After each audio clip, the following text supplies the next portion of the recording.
Hello viewers, in this tutorial I will show WhatsApp new update AI image option not showing problem. Let's see how to solve this problem. Tap on hold WhatsApp, click on app info or I button, tap on force stop, tap on storage and cache, tap on clear cache. Go to Play Store,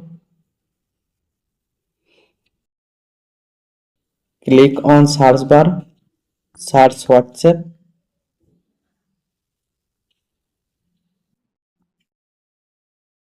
Update WhatsApp app if available Play Store or App Store. Now go to WhatsApp.